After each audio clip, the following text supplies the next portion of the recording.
क्या बकवास कर रही हो तुम? अहान मेरा पति है। शनाया गुस्से में चिल्लाते हुए, निया को इस तरह अहान के गले में अपनी बाहें डाल के देख उसका गुस्सा तो मानो आसमान छू चुका।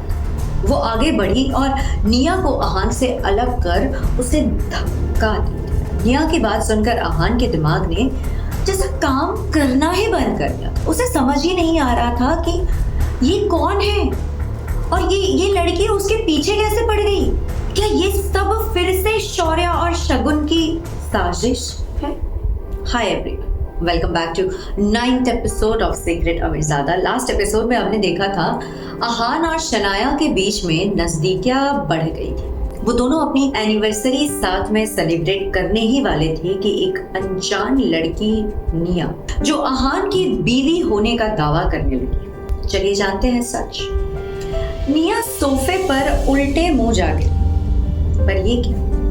रोने के बजाय वो जोर जोर से हंसने लगी। अहान कंफ्यूज था, कभी उसे देखता तो कभी शनाया को, और फिर शनाया भी ठहाके मार कर हंसने लगी। अब अहान ये देखकर अपने आप पर काबू पाते हुए बोला, ये क्या मजाक है शनाया? क्या हो रहा है यहाँ? जवाब में शनाया ने अपनी हंसी पर काबू पाते हुए कहा, सॉरी, ये सिर्फ एक प्रैंक था।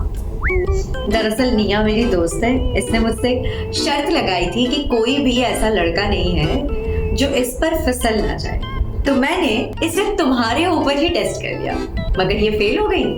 Proud of you Ahaan. इस पर अहान बोला, तुम दोनों ने मेरी जान ही निकाल दी थी। और तभी निया मुस्कुराते हुए बोली, वैसे अब चाहे तो मैं आपकी बीवी बन सकती हूँ जीजू। अहान ने उसे घूरते हुए कहा, shut up, just shut up. तभी निया का मोबाइल बजने लगा और उसने फोन उठाया। दूसरी तरफ से कुछ कहा गया जिसे सुनकर निया का चेहरा उतर गया। निया ने शनाया से कहा, सॉरी यार, मुझे अर्जेंट जाना पड़ रहा है, कुछ अर्जेंट काम आ गया है, बाय शनाया, बाय जीजू।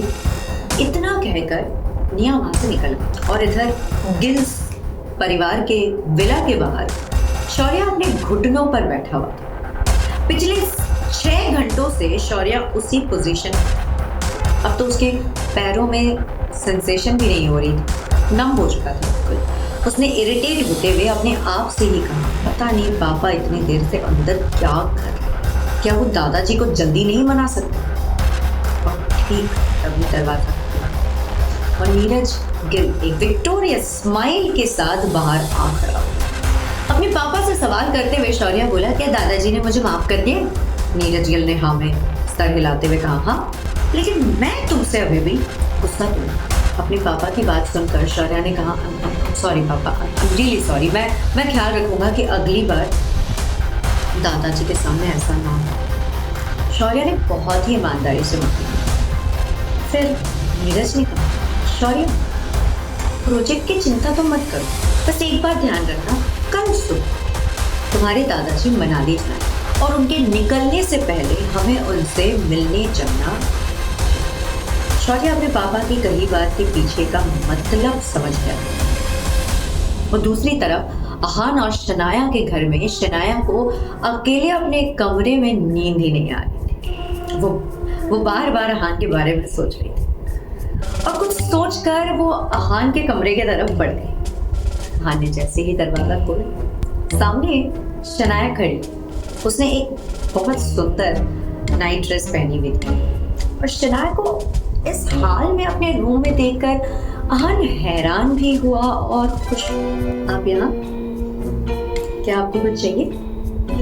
अहान के सवाल को सुनते ही ना शनाया की बोलती बंद हो गई। जवाब देने के बजाय वो बस इधर उधर देखने लगी, अहान से नजरें चुराने के नाकाम कोशिश करने के बावजूद। शनाया ने मन ही मन कहा, मैं यहाँ मुंह उठाकर आ तो गई, लेकिन अब क्या बहाना बनाऊं?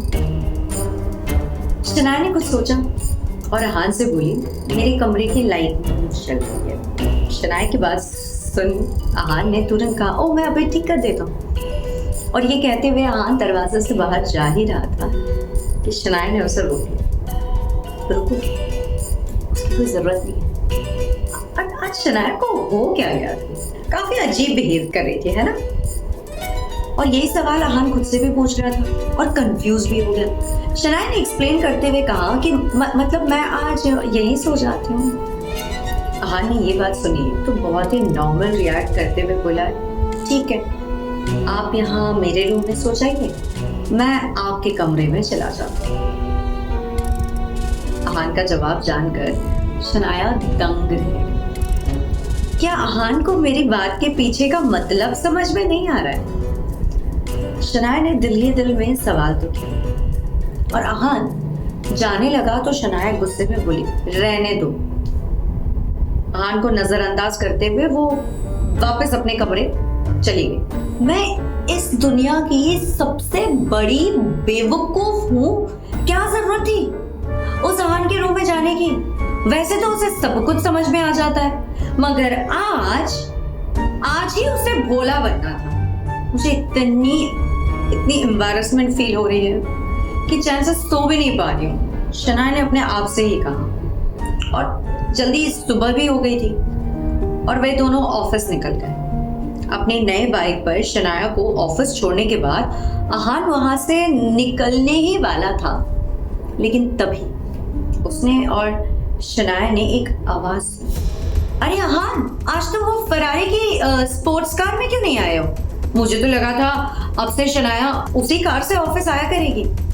ये नफरत भरी आवाज किसी और की नहीं, शनाया की कजिन, ऑफ कोर्स शगुन गिल की थी। शगुन ने अपने बात को बढ़ाते हुए कहा, एक मिनट, कहीं ऐसा तो नहीं हुआ कि अब अहान के पास महंगी कार को रेंट पर लेने के लिए पैसे ही नहीं है? और ये कहते हुए शगुन खुद ही जोर जोर से अहान ने हमेशा इस ताने को भी सुनकर अनसुना कर। वो कार अभी भी अहान के रोजवुड स्प्रिंग वाले बंगलों के पार्किंग में ही खड़ी, पर उससे किसी को एक्सप्लेनेशन देने की जरूरत नहीं थी। मगर शनाया वो अपने दिन की शुरुआत ये बातें सुनकर नहीं करती और उसने शगुन से बहुत ही नॉर्मल अंदाज में पूछा, शगुन, क्या तुम फिर से धक्के खाकर यहाँ से जाना पसंद करोगे?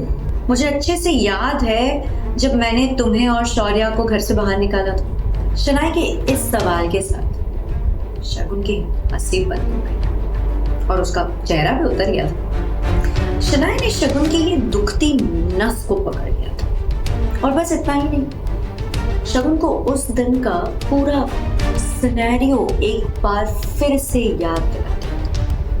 भौंकला कर शगुन ने शनाया से कहा, तुम स्प्रिंग कॉर्पोरेशन वाली डील के वजह से ना बहुत ज्यादा हवा में इतनी ऊंची उड़ान भर रही हो। क्या तुम्हें पता नहीं है कि दादाजी ने तुम्हें इस प्रोजेक्ट से निकाल दिया है? शगुन की कही ये बात सुनकर शनाया दंग रह गई। ऐसा कैसे हो सकता? कल ही तो शनाया ने ये डील जीतकर आनंद गिल को खुश कर दिया था और आज एकदम से वो प्रोजेक्ट हाथ से निकल गया। अहान ने जब ये सुना तो उसे बहुत ज्यादा हैरानी नहीं, उसे मालूम था कि शनाया के दादाजी को मनाने के लिए शौर्या और नीरज गिल किसी भी हद तक जा सकते हैं। और दादाजी कहाँ हैं? मुझे उनसे बात करनी है।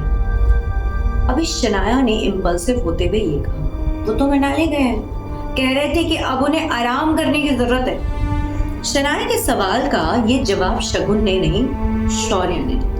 शनाया ने पीछे मुड़कर देखा तो उसका कजिन शौर्या बहुत ही अकड़ में खड़ा था। उसने अपनी बात को और आगे बढ़ाते हुए कहा, पर हाँ, जाने से पहले दादाजी ने स्प्रिंग कॉर्पोरेशन वाला प्रोजेक्ट मुझे दे दिया। अब तुम्हें भी घर जाकर आराम करना चाहिए।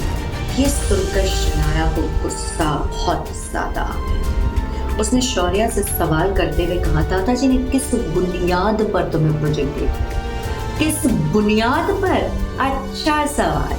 अगर तुम भूल गई हो तो मैं तुम्हें याद दिला देता हूँ कि शनाया, मैं गिल खानदान का वारिस, इकलौता वारिस। Is that not reason enough? Shaurya ने फिर अहान की तरफ देखकर उससे पूछा, अहान, क्या तुम नहीं जानते कल तुम्हारी खूबसूरत बीवी हर्ष मेहरा के साथ स्प्रिंग कॉर्पोरेशन में किस तरह की डील फाइनल की है? अहान शौर्या को भूल ही रहा था कि शौर्या ने फिर से जहर उगला। तुम्हारे कैरेक्टरलेस बीवी, पर इससे पहले कि शौर्या अपनी बात पूरी कर पाता अहान आगे बढ़ा और शौर्या के गाल पर एक जोरदार थप्पड़ जड़ दिया। ये काफी पहले ही कर देना चाहिए था वैसे। तुम्हारी हिम्मत कैसे हुई गिल खानदान के बारे पर हाथ उठाने की? दादाजी को पता चलेगा तो तुम्हारी खैर नहीं। और शौर्या गुस्से में चीख पड़ी, तुम्हें लगता है मैं आनंद गिल से डरता हूँ? अहान का जवाब सुन शौर्या, शगुन तो क्या शनाया भी हैरान है। क्या पैसा और पावर आने के बाद अहान धीरे धीरे बदल रहा है? अहान का ये नया कॉन्फिडेंस उसे और शनाया को पास लाएगा या दूर? जानेंगे हम ये नेक्स्ट एपिसोड में। Stay tuned. और ऐसी ही इंटरेस्टिंग कहानियों के लिए हमारे चैनल को सब्सक्राइब करना मत भूलिएगा। I'll see you later.